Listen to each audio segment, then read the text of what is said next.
I'm a researcher in the Paris Brain Institute. I'm a neuroradiologist in the Pitié-Salpêtrière Hospital in Paris. I'm also a researcher in the Paris Brain Institute. We just published a paper in GXMed journal entitled Conserved meningeal lymphatic drainage circuits in mice and humans. The brain and the spinal cord are surrounded by cerebrospinal fluid, which allow to the brain mechanical protection, nutrients, but it also provides waste clearance. Because CSF is continuously produced in the brain by the choroid plexuses, it has to be continuously eliminated from the brain. Experimental data suggests that the CSF outflow collects into the lymphatic system, but it remains unclear where the lymphatic recapture is occurring. Here we use a 3D image approach in the whole head to compare the architecture of the meningeal lymphatic in mice, in human. First, in mice, we use a light sheet fluorescent microscopic imaging after a fluorescent tracer injection in the CSF.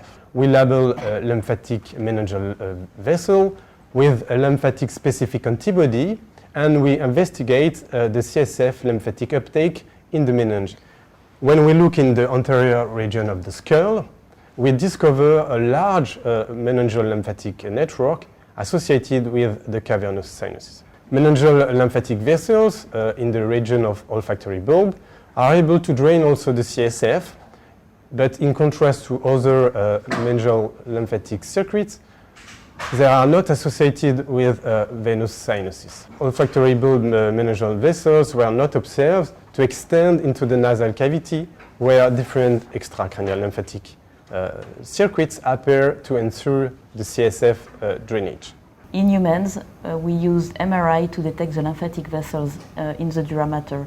To better discriminate them from the adjacent dura mater and the venous lumen of the dural sinus, we use techniques of vessel wall imaging, and we use the low molecular white contrast agent, which is gadobutrol. In conclusion, a 3D imaging approach gives us the global architecture of the meningeal lymphatic vessels in mice and human, and reveal also a conserved interaction between meningeal lymphatic vessels and venous sinuses. Secondly, meningeal lymphatic vessels interact with the perisinusal space, which is the good place to recapture the CSF waste efflux from brain tissue.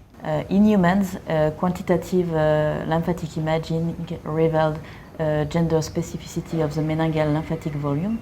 Men had a higher volume of meningeal lymphatics than women. This feature can explain the vulnerability of women for several neurological disorders, for meningioma, multiple sclerosis or idiopathic intracranial hypertension.